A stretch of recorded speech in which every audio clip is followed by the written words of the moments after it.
Once upon a time, my name was Grace, and I was 30 years old when everything began. People always said I had a quiet kind of beauty, the kind that didn't shout but spoke softly to the heart. That evening, I wore a flowing cream gown that hugged my 7 month pregnancy. I smiled with calm pride, feeling my child kick gently inside me. I believed I had finally found a man I could trust. His name was Daniel, and tomorrow we were supposed to marry.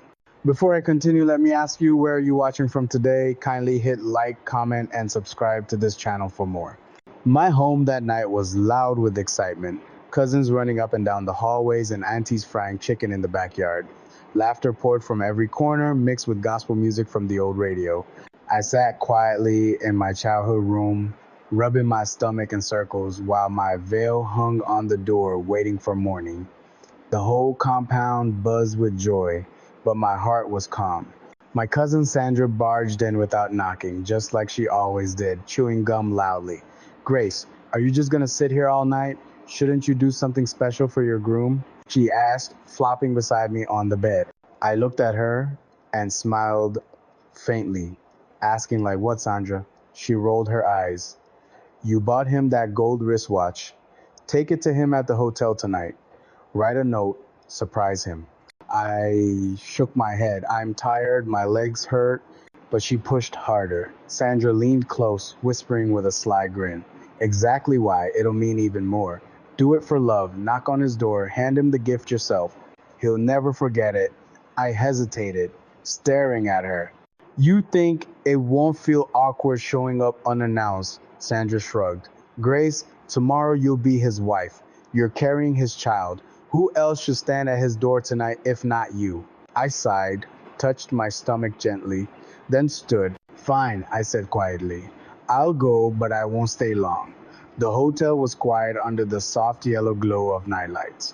When I arrived, my fingers clutched the paper bag with a wristwatch and handwritten note tucked inside. I walked slowly across the polished floor, one hand under my belly, the other holding my gift. At the front desk, I smiled politely. "Good evening, I'm looking for Daniel. He checked in earlier today." The receptionist typed on her computer, then said calmly, "Yes, he's here, but he's not alone. He gave instructions not to be disturbed." I froze when the receptionist said, "He's not alone." But I kept my smile steady like nothing cracked inside me. I told myself it could be a planner or a cousin. Yet my spirit whispered, "Go and see." In the elevator, my hand shook around the little gift bag. I watched my reflection and said, "Grace, breathe. Don't assume." The doors opened to a cold, quiet hallway that smelled like new carpet.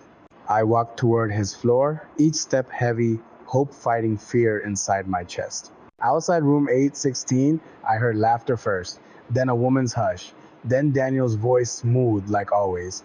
"Grace is too emotional. I'm only marrying because of the baby," he said, and my world tilted. My mouth went dry, but I tapped record on my phone and held it steady. The bed squeaked, the lies grew, and he bragged he'd control everything after vows. I didn't cry. I gathered proof like a shield. When I had enough, I walked away on silent feet. In the ride share, the driver asked if I was okay, and I nodded with a smile that wasn't mine. I stopped at a pharmacy, bought water and a memory card, and copied the recording carefully.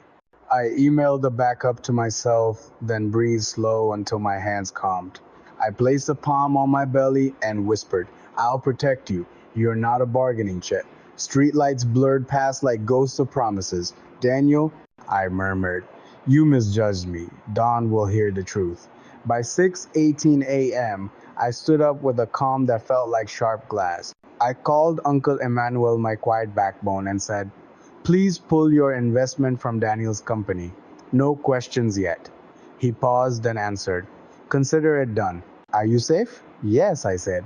Next, I rang my lawyer, canceled the license completely. I told her I'll pay whatever it costs. She said she'd contact the registry before they opened. I whispered, "Thank you," and decided my ring finger would stay free. By 9:10 a.m., the compound buzzed with music, ribbons, and aunties negotiating chairs like generals. Sandra slipped in with a plate of jollof, smiling too sweet, eyes refusing to meet mine. "Big day, Queen," she chirped, trying to sound casual.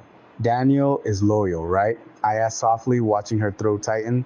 Of course, she laughed, then changed the subject, fingers fidgeting with my bangles. I thanked her, locked the door after she left, faced the mirror, and vowed, "Today, I choose me." That afternoon, Daniel called his voice Honey's. "Baby, I couldn't sleep just thinking of us," he said. I pressed the phone tight, listening to the same lips that mocked me hours ago. "I'm fine," I told him. "Pregnancy is tiring." He chuckled, promising to spoil me after vows, unaware the license was already canceled. "We're perfect?" I replied, steady as stone. After the call, I wrote names on a list, the very people I wanted to witness my freedom. When my father entered later with his Bible, he prayed, "May this marriage be filled with peace, love, and loyalty."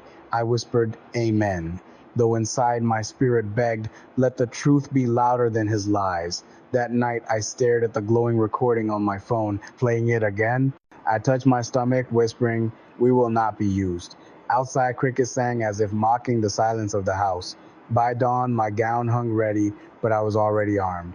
Morning came bright, and the compound roared with drums, perfumes, and flashing cameras.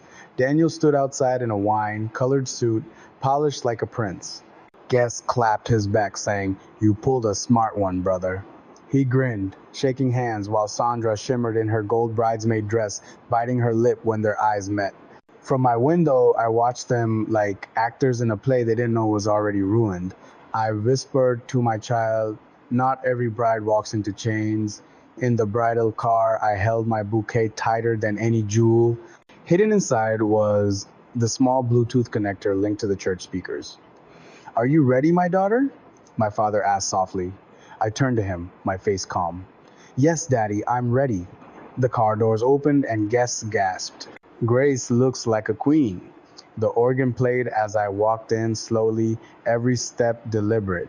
Daniel smiled proudly, leaning to whisper to his best man, "She came after all."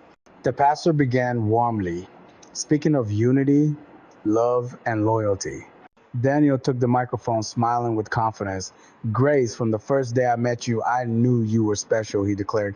"You carry our child, you carry my heart, and I promise forever." The crowd clapped, wiping tears. Sandra grinned like she owned the moment. Then the pastor turned. "Me, bride, your vows, please." I didn't move at first. Slowly, I lifted the mic, touched my bouquet, and pressed the button. The church speakers cracked. Then Daniel's voice poured out loud and clear. "Grace is too emotional. I'm only marrying her because of the baby. Once the wedding is done, I'll control everything." Gasps swept across the hall. A woman screamed, "Jesus!" Someone shouted, "Turn it off." But I stepped forward calmly. "No," I said, "let it finish." The recording played the moans, the laughter, the wicked plans. Daniel's face turned white, Sandra's eyes darted, and my guest sat frozen in disbelief. When the audio ended, silence hung like smoke. I raised the microphone. "This is what happened last night while I prayed for this day," I said steadily. "That was room 816 at Royal Hotel. My groom, my cousin, and their truth." The crowd erupted. People rose, phones out, whispers flooding the room. Daniel reached for my hand, trembling. "Grace, let me explain." "Don't touch me," I snapped. Then I pointed at Sandra. "Meet the woman my groom spent the night with." Sandra's grin collapsed into horror.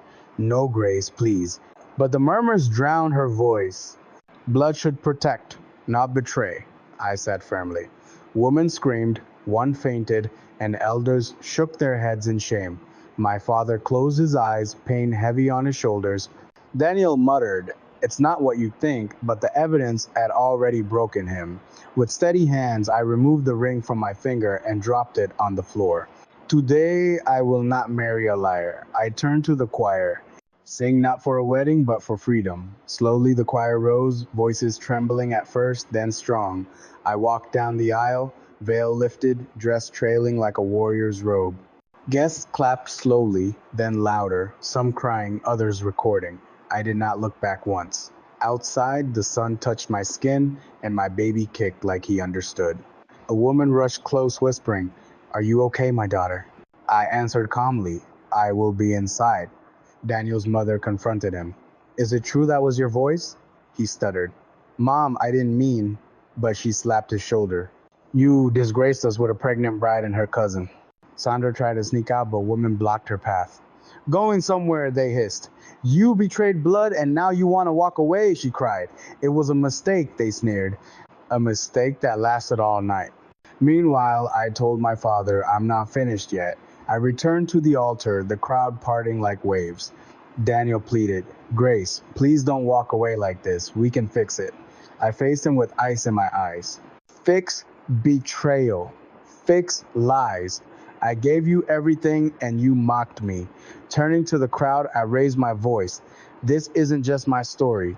It's every woman who carried a man's child while he carried another woman. Today, I choose myself. Guests clapped, some shouting, Amen. As I spoke, Sandra hid her face, tears streaming. But I wasn't finished. You weren't just my cousin, I said sharply. You were my friend, my sister, and you knew everything. Sandra shook, whispering, I'm sorry. But her voice was drowned by angry murmurs. Pastor raised his Bible slowly. Bride, this wedding cannot continue, he said softly. He nodded. It is my right. Holding my belly, I looked directly at the cameras and declared, I walk out alone, but I walk out whole. The church thundered with claps as I stepped outside. Women hugged me, saying, You're strong. Reporters rushed forward.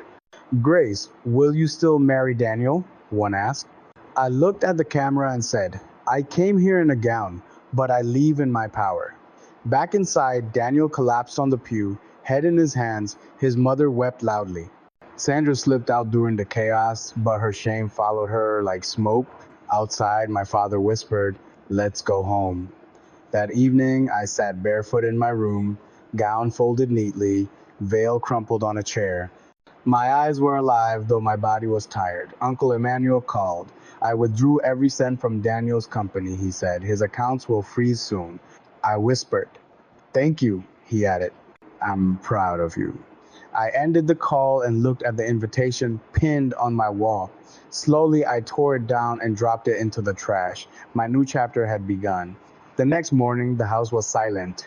No decorators, no gospel, no noise. My phone buzzed nonstop with missed calls from Daniel and Sandra. On Instagram, my name was trending. Number Grace the Brave, number Room 816, number Altar Bombshell. Videos of my speech had gone viral, already hitting hundreds of thousands of views. I didn't know whether to laugh or cry, but I felt peace. Across town, Daniel sat in a hotel room, eyes red, whispering, How did everything collapse in one day? His empire was crumbling. By afternoon, Daniel called again. Pick, this time. Grace, please can we talk, he begged. There's nothing left to say, I replied. He sobbed. I didn't mean to use you, I was confused. I asked, then why did you say it? Laugh about me with her. He stammered, I was drunk, stressed, cut him off. Save it. You betrayed me, mocked me, and plotted control over me and my child. You're not sorry for me. You're sorry the world saw it. At home, family filled the living room. Some looked at me with pity, others with pride. My father stood, his voice steady. My daughter exposed truth many women would bury. She stood and we stand with her. Everyone clapped softly. My mother wiped tears.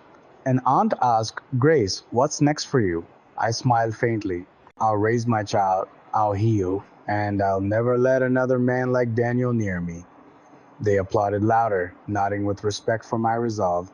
Sandra's life was no easier. Her father thundered. You destroyed our family name, sleeping with your cousin's fiancé. She wept. I didn't mean. But he shouted, Silence! You're banned from family gatherings. Her mother refused to speak to her at all. Meanwhile, Daniel's investors withdrew, his contracts canceled, his office deserted. His lawyer told him bluntly, Close operations, your name is poison. He slumped into his chair, ruined. On social media, my inbox overflowed with women thanking me for strength. One woman named Nosy wrote, My husband cheated for years, but your walk gave me courage. I packed my things and left. Thank you. Another message read, You saved me. I realized my pain was becoming someone else's freedom of the clinic. My doctor smiled. Your baby is strong, heartbeat perfect. He nodded. So am I. In the hallway, a stranger hugged me. I don't know you, she said, but I know what you did. I'm proud.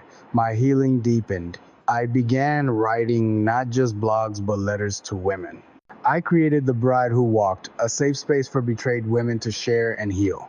Within weeks, thousands followed, their stories pouring in. My blog grew into a movement. Meanwhile, Danielle showed up at my gate with flowers, begging. The gate man didn't open. She said, "Never to let you in," he told him firmly. Daniel left the flowers on the ground and walked away while I whispered, "It's too late." 2 months later, Sandra hid indoors, her name cursed online as homewrecker. Daniel's office shut down, his staff gone. He moved back to his mother's house where she scolded. "I warned you. You thought women are fools." He sank into a chair, muttering, "I didn't mean for this to happen." His mother spat, but it did. Meanwhile, I folded baby clothes with peace in my chest. My mother rubbed my back each evening. My father cooked pepper soup on weekends. My best friend Ruth visited with baby gifts, smiling. "You're glowing," she teased. I laughed softly. "It's the peace," she asked. "Have you decided on a name yet?" I nodded proudly. "Yes, Amarachi. God's grace." Ruth clapped.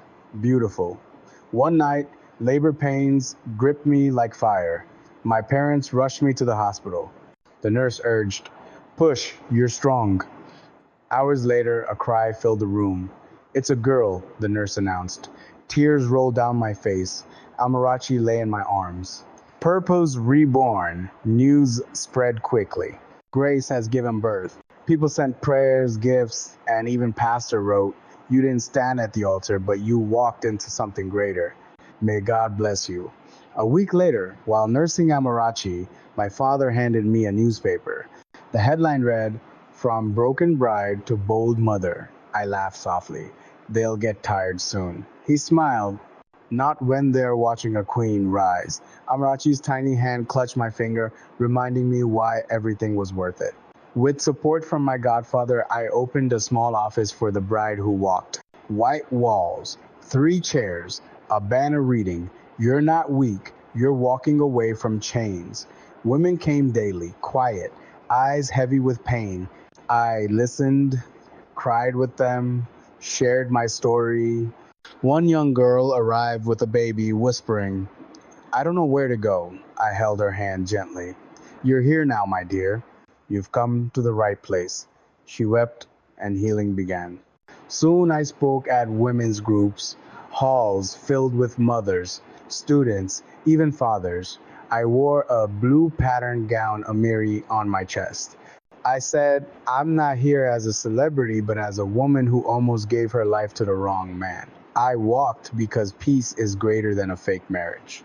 Women clapped, some crying, some hugging me afterward. One whispered, "I haven't smiled in months, but you gave me hope."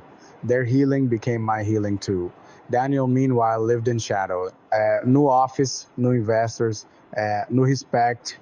In a dingy room, he scrolled through news headlines of my speeches and organizations. "Isn't that the guy from room 816? People whispered when they saw him. His beard grew rough, his shoes worn.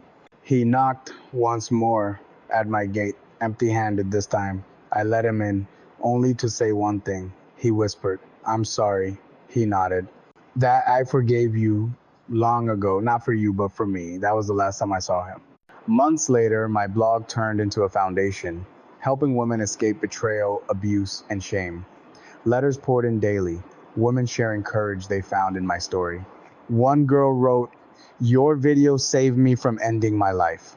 I pressed my phone to my chest, whispering thanks. Amirachi grew stronger, smiling often.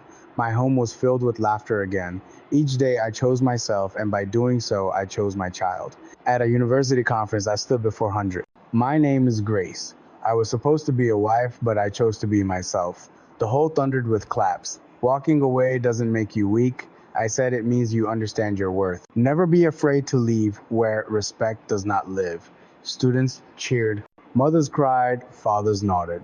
Amrachi slept peacefully against my chest, the symbol of my freedom. That night, I finally understood. My pain had a purpose. Daniel watched the video from a plastic chair in his one-room apartment. His eyes were hollow, his empire gone, his name a cautionary tale. He paused the screen on my face, whispering, I lost the kind of woman people write books about, but no amount of regret could bring me back. His phone buzzed with debts and threats. He placed his head in his hands, the sound of his own downfall echoing in the silence he created. His story was finished. That night, I kissed Amarachi's forehead and whispered, "You saved me, my child. Now I'll spend my life saving others." I lay down tears of relief in my eyes, no longer from pain but from freedom. Outside, the moonlight touched the house softly, and peace settled around us. I had walked away from betrayal and into my destiny. My gown never reached the altar, but my spirit reached something higher. Not every bride wears her crown at the altar. Some wear it walking,